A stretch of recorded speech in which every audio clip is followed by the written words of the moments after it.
Hey, Tactical 40K here. Dropping my list. We're in troops now. Last video I did HQ. If you're just a quick summary.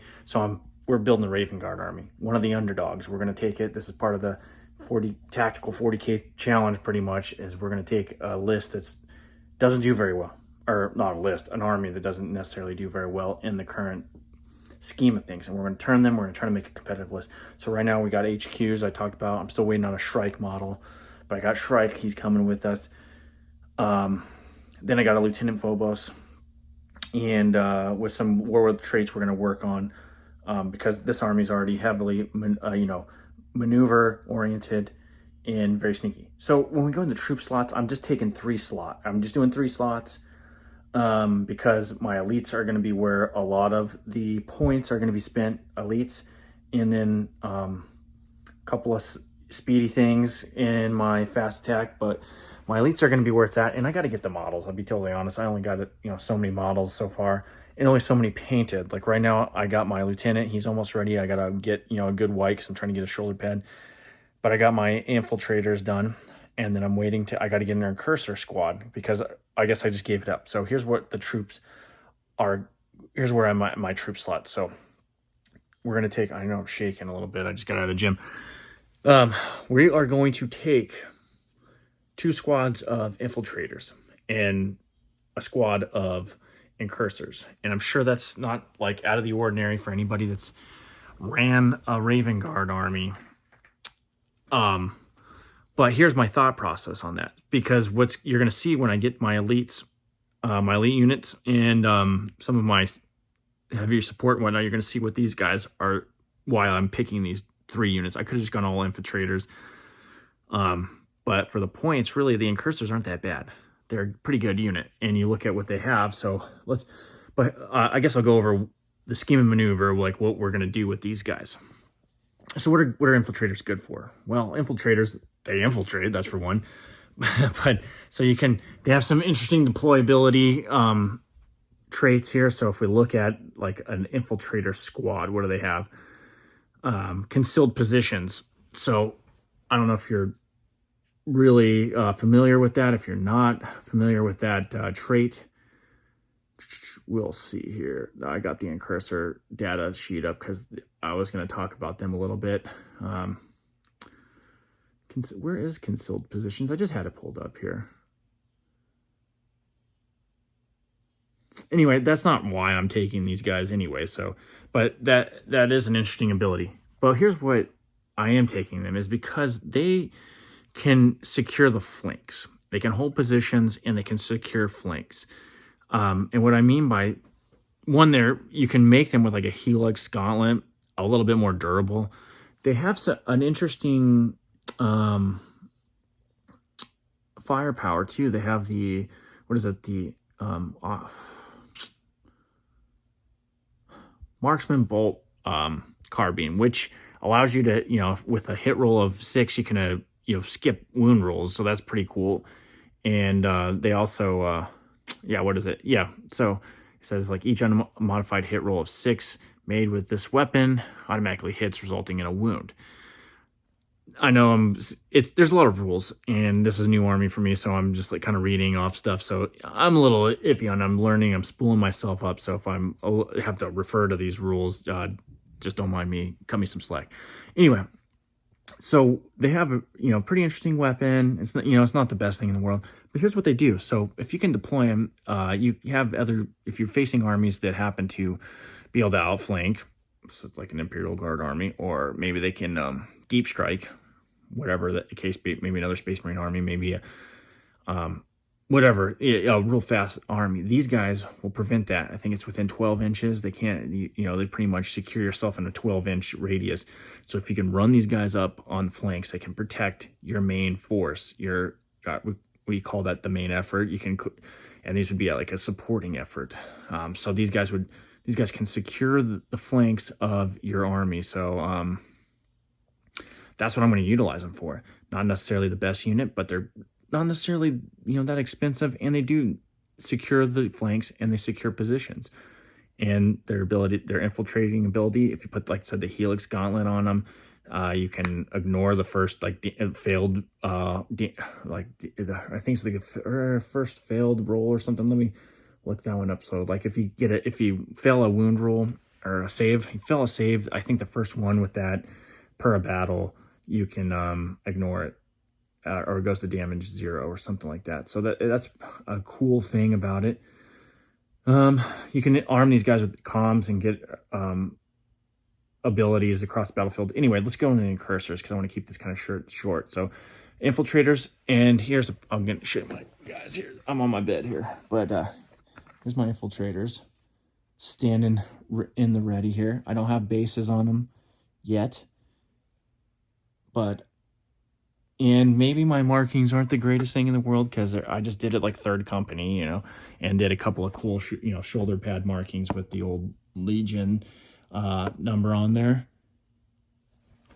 But anyway, so we go to incursors. So that's a squad that I don't have, and I got to get them. Incursors are going to be my, so I'll have these guys, my infiltrators on the flanks. Incursors are going to be more in the center, kind of either they're going to be ahead of the main effort initially, like almost like almost going to utilize them as kind of a scout squad, or what people are calling, what are these guys call whenever I watch these streams? They're like they're like shields, or basically they're targets that you have to get through them before you can get to the the real firepower. So anyway, these incursor squads, and I'm going to arm them with haywire mines, or a haywire mine, and that's pretty cool because if you get charge or a unit gets with engagement range, you can set one of those babies off, and you can get up to I think it's D3 mortal wounds on the enemy if it works out. They also have the Oculus bolt carbine, which I believe it ignores cover. Let's see here. Each time an attack is made with this weapon, the target does not receive the benefits of cover against the attack. So being forward deployed with these guys, they potentially have the capability of inflicting a little damage, and then that's what they call it. What is it? Screening. They call it screening, okay?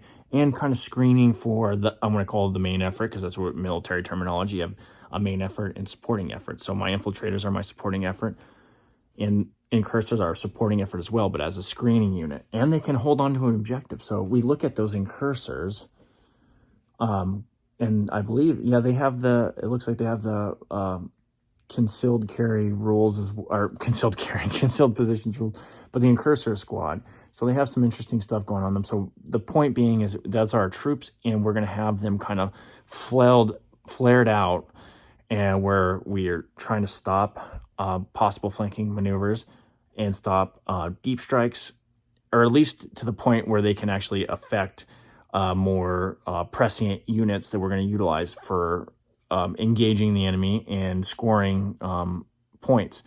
So we want these guys we want to utilize their capabilities. And for the points, really, what are we banging out here? What I have with an incursor squad with the haywire mines, 115 points, really not that bad. We got a basic infiltrator squad is 120 points. I think I got them knocked out at, okay, well, instead of doing the Helix Gauntlet on them, because I got other, you'll see why, which Helix Gauntlet is a possibility. We'll see how things go as we roll in some battles. But I got them on one of these units with the infiltrated comms, and the reason being is that then they can, I can utilize my Lieutenant and Phobos armor, and they get the benefits of being able to use like rites of battle and tactical precision. And I think that there's some other abilities you'll see in my elites.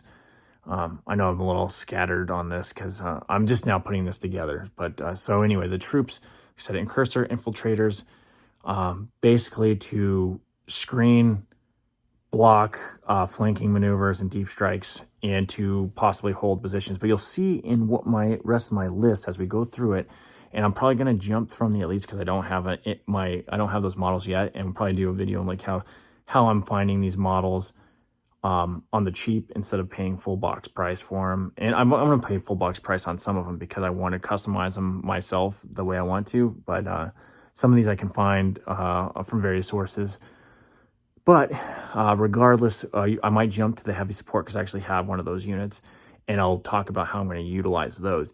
in combination with these, like the heavy support is going to be there, and some of my fast attack is going to be there for my main effort as well. So we have a lot of supporting units for basically a main effort body of troops that is going to be the brunt of my assault. And like I've talked about before, this Raven Guard list, when I'm going through it, it's like I'm watching battle reports and stuff, and I'm seeing this as like, well, it's going to be a 1 and 2 turn type army. That's just what it is when I'm looking at the capabilities of this, when I'm looking at the warlord traits and whatnot. It looks like this is going to be like a very, like the first 1-2 turns is going to dictate the tempo and the momentum of what's going to happen. Not to say that I can't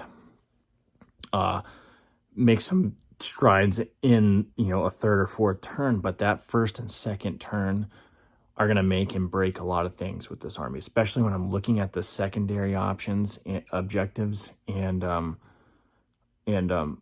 some of the games you could possibly be playing in a tournament. It's like, well, where this army can really capitalize things is going to be that first and second turn. And then after that, you're relying a lot more heavily, probably on a lot of Space Marine-y things instead of the Raven Guard actual tactics. Not to say that there isn't some things that, obviously going to be unique even deep into the battle, but you're really going to see this thing shine in the first and second turn. And I'm not too convinced that maybe getting, it matters whether you get the first, you go first or your opponent.